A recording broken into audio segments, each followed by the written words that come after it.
लढाया रात्रीच्या, आणि त्यातल्या त्यात निम्म्याच्या वर लढाया अमावस्येच्या रात्रीच्या. जी माणसं कारण सांगतात ना, यशोगाथा त्यांच्या गळ्यात कधीच माळ घालत नाही. मोगलांच्या फौजा अफाट, महाराजांचं सैन्य मुठभर. या अफाट फौजेबरोबर मुठभर सैन्याला लढा द्यायचा तर महाराज अमावस्येच्या केळ काळोखाचा वापर करायचा. काळोखात करायचंच नाही. मराठे किती आहे, मुठभर घ्यावी आणि मोगलांच्या अफाट सैन्यावर छापेमारी करावी, हे महाराजांच्या यशाचं सूत्र. त्यामुळे मोगलांना पक्क माहितीये मराठे दिवसा येतच नाहीत, हे रात्रीच. त्यामुळे त्याच्याही डोक्यात तेच. पण तोपर्यंत हर हर महादेवच्या आरोळ्या त्याच्या कानावर पडल्या आणि बहादूर खानाची खात्री पटली. आले आले आले. पण ज्या ते दिवसा आलेत भयानक आले असणार, कारण आपली 35,000ची फौज येत आहे. आपल्या 35,000 फौजेशी लढाईला मराठे दिवसा येत आहेत, म्हणजे मराठे किमान 50,000 तरी असणार. त्यांनी काय केलं, आपली बहादूर गडावरची 35च्या 35,000 फौज बाहेर काढली. वॉचमन गेटमनच ठेवले तिथं, आणि 35,000 फौज घेऊन निघाला मराठ्यांच्या लोकांना. इकडून मराठे तावात हर हर महादेव. तोपर्यंत तिकडे बहादूर खानाचं सैन्य निघालं. यलगार तत्तार देन आक्रमण. दोन्ही फौज आमने सामने आल्या. आता तुंबडी युद्ध होणार, बाहेर धुमाचक्र बनणार. कराडला बहादूर खान आक्रमण, उचलले मराठे हर हर महादेव. तलवारी उचलल्या गेल्या आणि वार होणार. अचानक मराठ्याने रिव्हर्स गेअर टाकला. बाबो, या बहादूर खानाला सुचायचं बंद झालं. त्याला मराठे पुढं मोगल माग, मराठे पुढं मोगल माग. 2 मैल 3 मैल 4 मैल 5 मैल 10 मैल झाले. मराठे थांबायलाही तयार नाही आणि मराठे माग वळून पण बघायला तयार नाही. मराठे पुढंच. मग बहादूर खान आपल्या सैन्याला म्हणला, रुक जाओ रुक जाओ. गए, भाग गए. मला वाटलं 50,000 असतील, हे 7,000 आहेत.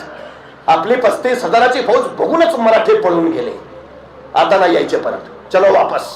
त्यांनी सैन्य वळवलं, निघाला बहादूरगडाच्या दिशेनं. तेवढ्यात त्याचा मागचा हे परत म्हणाला, हुजूर मराठे परत आले. आता मात्र बहादूर खान खवळला. अरे काय पद्धत आहे, काय व्हायचं ते होऊ द्या. आता आलेत ना परत, आता जातील तिथपर्यंत ताणायचे. बस, जातील तिथपर्यंत ताणा, नाही तर दिवसभर खेळवत बसतील हे असे. त्यांनी आपल्या सैनिकांना सांगितलं, सजग राहा, सावध राहा. सैतान हे मराठे कुठेही उगवतात, कुठूनही गायब होतात.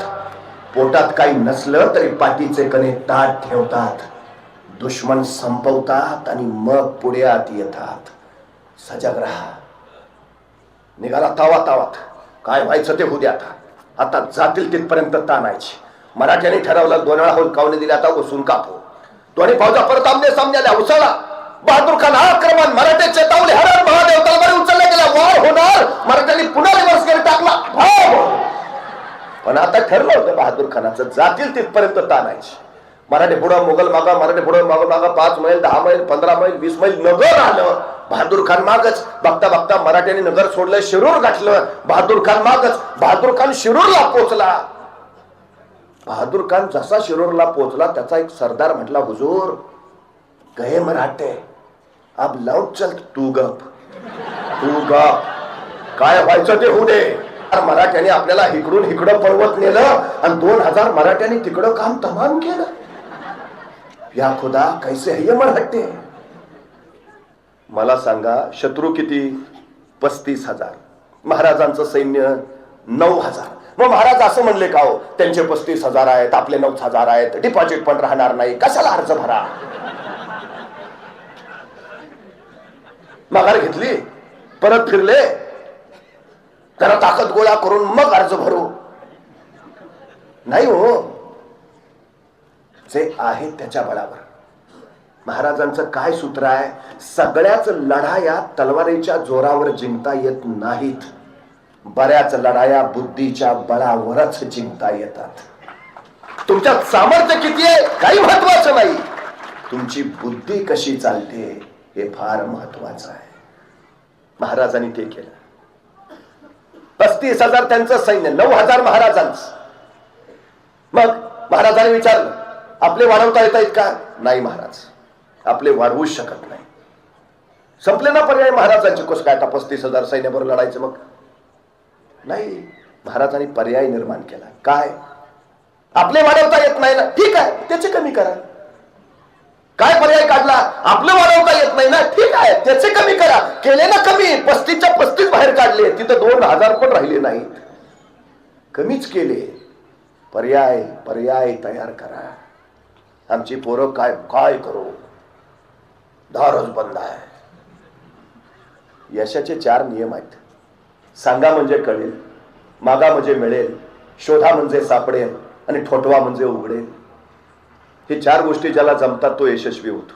तुम्हाला काय हवंय हे तुम्ही जर सांगितलंच नाही तर लोकांना कळेल कसं? तुम्हाला काय हवंय हे जर तुम्ही मागितलंच नाही तर मिळेल कसं? तुम्हाला काय हवंय असंख्य आसपास सगळं पडलेलं आहे, तुम्ही शोधलंच नाही तर तुम्हाला सापडेल कसं? तुम्हाला दाराच्या पलीकडे जायचं आहे, ठोठवा ना मग, त्याशिवाय उघडेल कसं दार? त्याला काय माहिती आहे का तुम्हाला आत यायचं आहे? ठोठवायला हवं, पर्याय निर्माण करायला हवेत.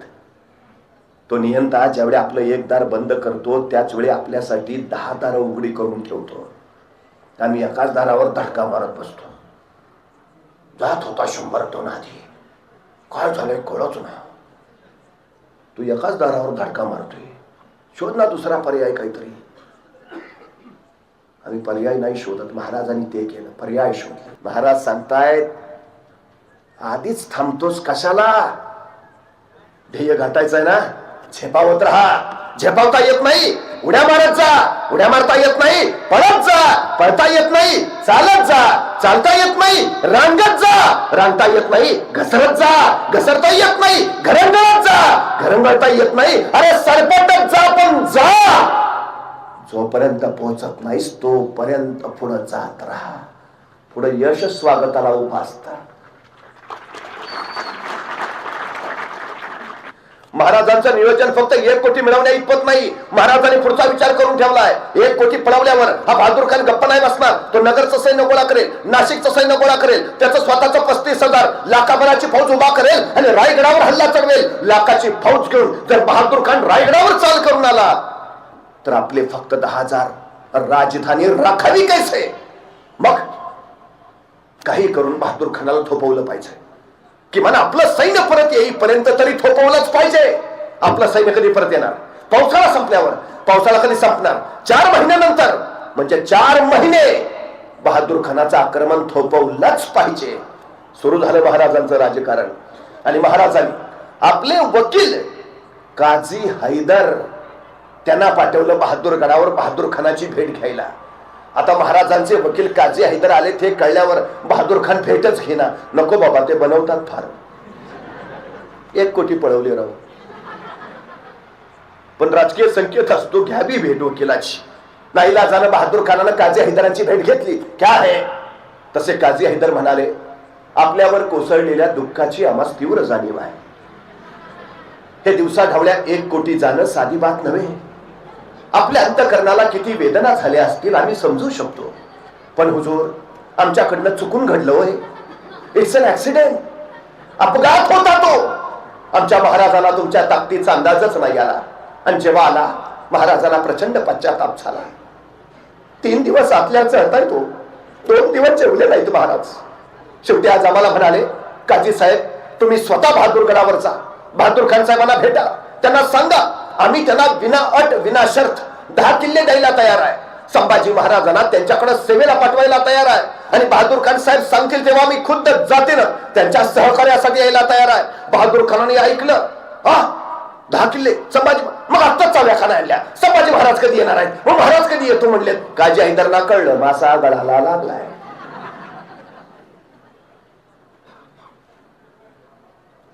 काझी हैदर म्हटले, हुजूर आमचे महाराज हे सगळं तुम्हाला देणारच आहेत.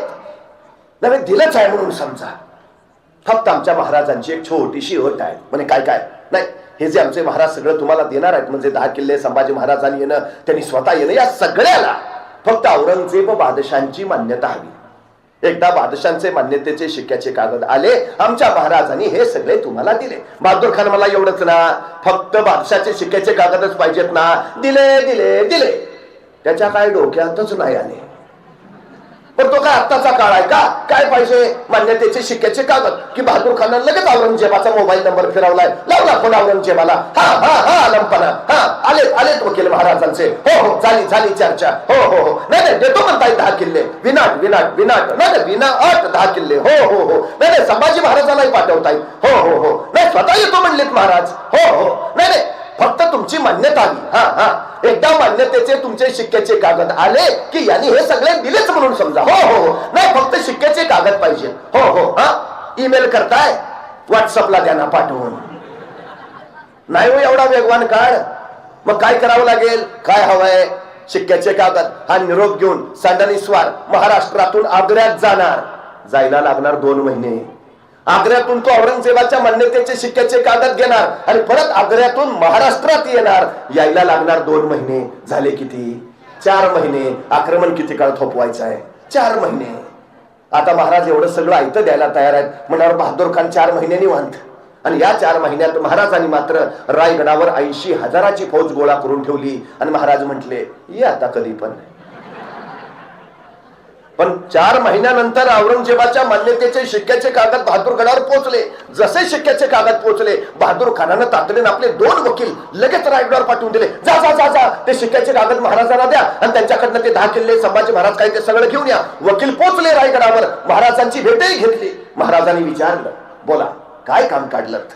तसे वकील म्हटले नाही ते तुमचे वकील आले होते आमच्याकडं. कोण? ते काझी हैदर. कशाला? ते तुम्ही नाही का आमचे 1 कोटी पळवले? कधी? अहो तुमचे हंबीरराव आलते. कुठं?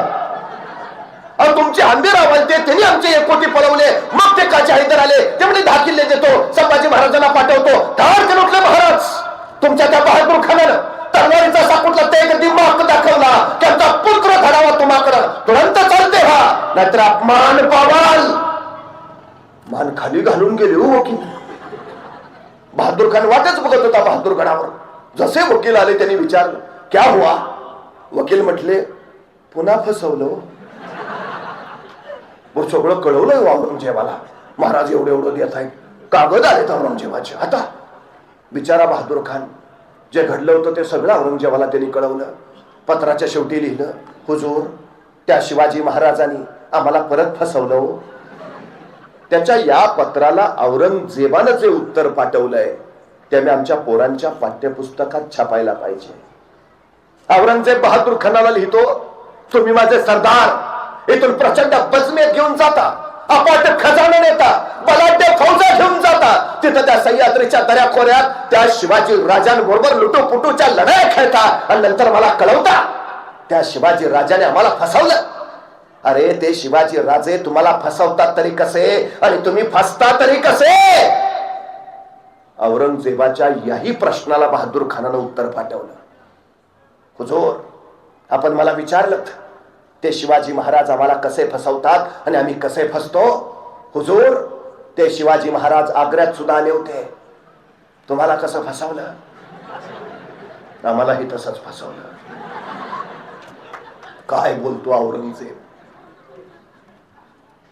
जोपर्यंत शिवाजी महाराज हयात होते औरंगजेब चुकून महाराष्ट्रात आला नाही. चुकून. त्याला भीती होती. सरदारांचा पराभव केला तर त्याच्यावर किमान रागावता तरी येत आहे. पण महाराज इतुके पराक्रमी ते आपला पराभव करणारच. रागवायचं कुणावर? नाही आला तो. चुकून नाही आला. मी जाणीवपूर्वक एक विधान करतो. छत्रपती शिवाजी महाराज हे 17व्या शतकातले आंतरराष्ट्रीय कीर्तीचे सेनापती आहेत. आंतरराष्ट्रीय. जगात तुलना नाही. जगात त्यांच्या इतका शौर्यशाली योद्धा, कुशल सेनापती, उत्तम प्रशासक आणि विलक्षण संघटक नाहीच. आंतरराष्ट्रीय कीर्तीचे सेनापती. याचं कारण असं महाराजांच्या 50 वर्षाच्या आयुष्यात त्यांच्या पुढे जेवढे शत्रू आलेत त्यातले फक्त 2 भारतीय आहेत. बाकी सारे भारताच्या बाहेरचे आहेत. त्यांच्या देशातले नामवंत योद्धे सेनापती आहेत. 2 फक्त भारतीय. एक मिर्झा राजा जयसिंग इथले आहेत आणि 2 अफजल खान तोही भारतीय आहे. बाकी जेवढे सगळे आले सगळे भारताबाहेरचे आहेत. लाल महालात ज्याची महाराजांनी बोट छाटली तो तो नवाब शाहिस्ता खां तुर्कस्तानचा नवाब आहे. तुर्कस्तानचा औरंगजेबाचा सक्का मामा. ते तो प्रति औरंगजेब बंगाल जिंकून गेलाय त्या औरंगजेबाला. महाराजांनी त्याला असा धडा शिकवला, रातोरात फरार, परत नाही उगवला इकडं.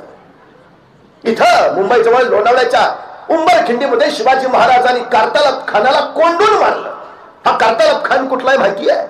उझबेकिस्तान, म्हणजे आताच्या ताश्कंद रशियाचा आहे तो. त्याचा पराभव केलाय महाराजांनी. सिद्दी जौहर, सिद्दी सलामत खान इथोपियाची आहेत. इथोपियाची बलाढ्य सेनानी, जगात विलक्षण नाव त्यांचं. महाराजांनी त्यांचा पराभव केला. बेहलोल खान पठाण, सिकंदर चिदर खान पठाण इराणचे आहेत. दिलेर खान अफगाणिस्तानचा आहे. इंग्रज इंग्लंडचे, फ्रेंच फ्रान्सचे, पोर्तुगीज पोर्तुगालचे, साऱ्यांचा पराभव. जगातली 123 राष्ट्र आज छत्रपती शिवाजी महाराजांच्या युद्धतंत्राचा स्वतःच्या लष्करी अभ्यासक्रमात समावेश करून आपल्या सैनिकांना त्यांचे धडे देत आहेत.